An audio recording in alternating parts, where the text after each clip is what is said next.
platoon here, and he has to go. Best of the fight from Joshua. Povetkin is trying to finish it right now.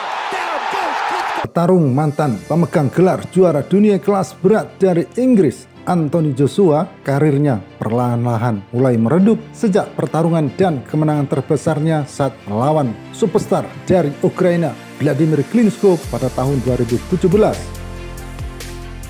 Sejak pertarungannya melawan Klitschko, Joshua telah menunjukkan penurunan dalam hampir semua permainannya. Akan tetapi dengan bantuan promotor Eddie Hearn, Joshua mampu tetap tak terkalahkan setidaknya hingga tahun 2019.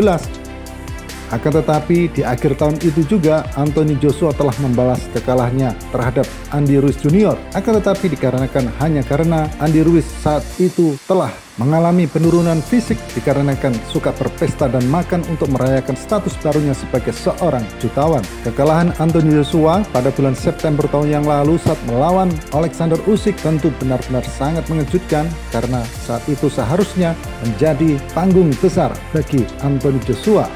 Alexander Usyk tampil buruk saat ia nyaris mengalahkan petarung Derek Chisora pada Oktober 2020 yang bisa dibilang sebagai alasan utama bagi Anthony Joshua untuk tidak mengosongkan gelar sabuk WBO-nya.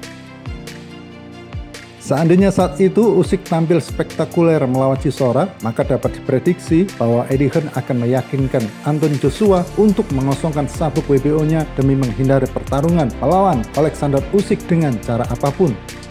Ketika dia mengalahkan Klitschko, itu adalah puncak karirnya. Setelah itu, dia semakin bergelincir sedikit setiap di pertarungannya, kata promotor Dimitri Salita saat berbicara kepada salah satu media.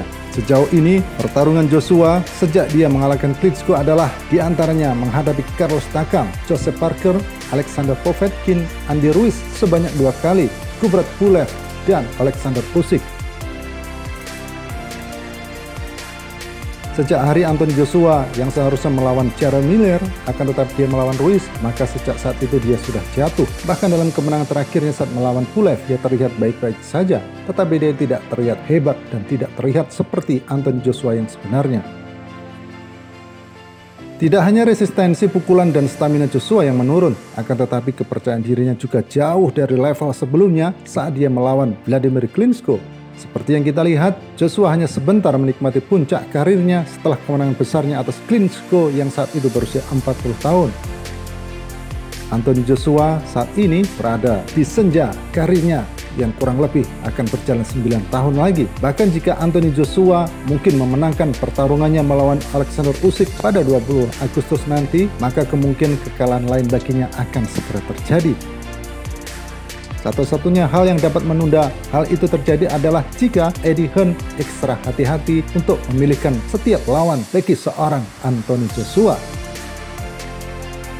Ya, Anthony Joshua, petarung yang digadang-gadang sebagai superstar dari Inggris, yaitu bintang di kelas berat, tidak lama lagi akan berhadapan dengan Alexander Usyk, tepatnya pada 20 Agustus dalam pertarungan rematch mereka, yang mana pada pertarungan pertama, Joshua dikalahkan oleh Alexander Usyk dengan kekalahan angka. Ya, kita tunggu saja.